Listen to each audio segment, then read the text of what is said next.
Raj sir, principal sir పిలుస్తున్నారు.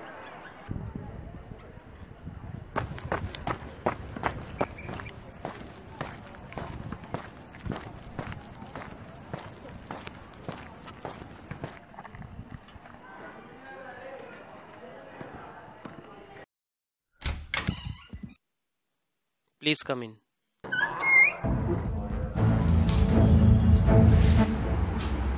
Yeah, Mr. Anish, how are you?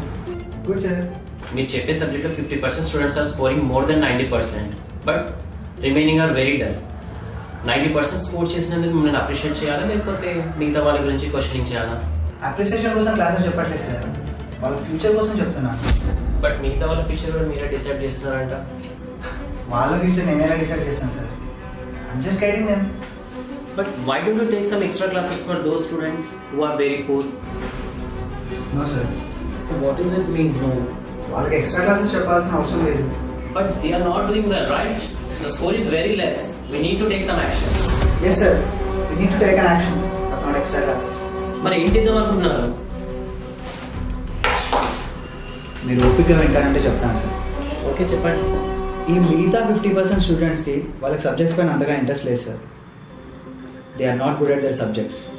I feel వాళ్ళని వేరే గ్రూప్కి మూవ్ చేస్తే బాగుంటుంది. అంటే సింపుల్ సార్, నేను అబ్జర్వ్ చేసినంత వరకు నా క్లాస్ స్టూడెంట్స్ అంటే AAA స్టూడెంట్స్, వీళ్ళకి ఎలక్ట్రికల్స్ అంటే ఇంట్రెస్ట్ లేదు. But some of them are good at computers, some are interested in mechanical. So మనం వీళ్ళని AAA నుండి వాళ్ళకి ఇంట్రెస్ట్ ఉన్న గ్రూప్లోకి చేంజ్ చేస్తే we can see the 100% results.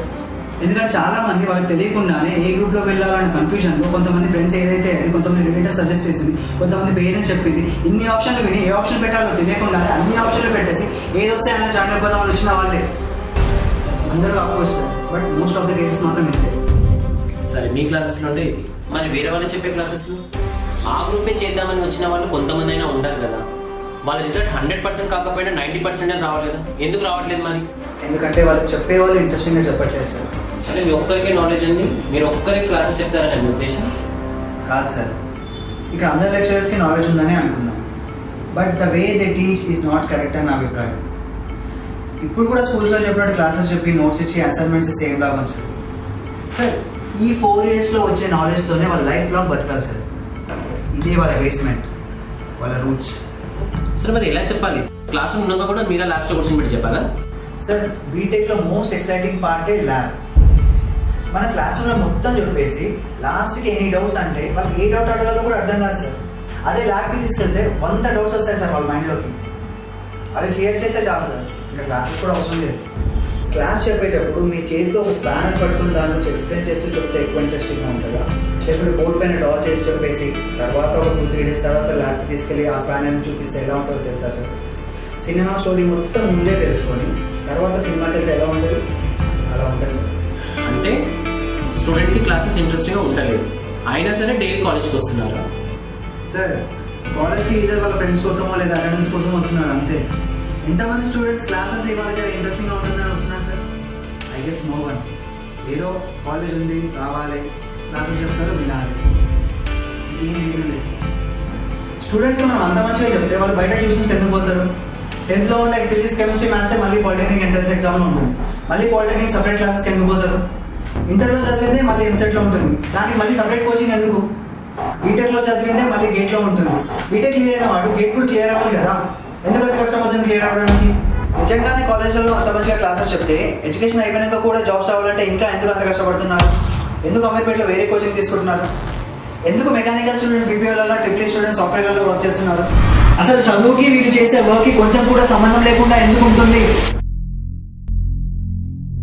But మీరు పిల్లల క్లాసెస్ చెప్పకుండా వాళ్ళని ఫుట్బాల్, బాస్కెట్బాల్, క్రికెట్ ఆడుకోమని పంపిస్తున్నారంట, మరి వాళ్ళ సంగతి ఏంటి? సార్, ఈ ప్రపంచంలో డాక్టర్స్, ఇంజనీర్స్, లాయర్స్ బ్రతకట్లేదు sir. Actors, dancers, cricketers, football players ఇంకా చాలామందే ఉన్నారు. అండ్ చదువుకొని జాబ్ చేసే వాళ్ళకన్నా ఎక్కువనే సంపాదిస్తున్నారు.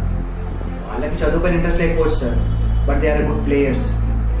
బట్ వాళ్ళు మన స్టూడెంట్స్ కాలేజ్కి చదువుకోవడానికి వస్తున్నారు, గేమ్స్ ఆడడానికి కాదు సార్. స్టూడెంట్ తెలుగులో ఏమంటారో తెలుసా?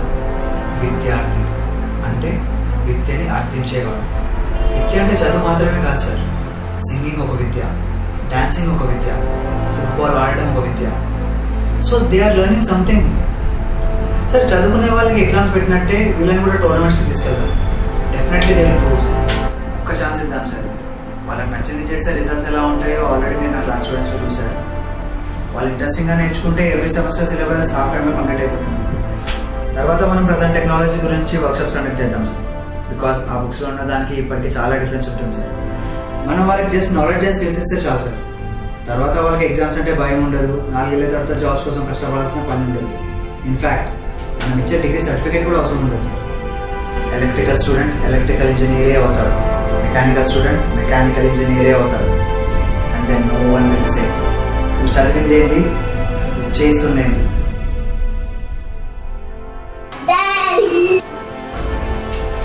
సార్ మన దేశ భవిష్యత్తు మన చేతుల్లోనే ఉంది సార్.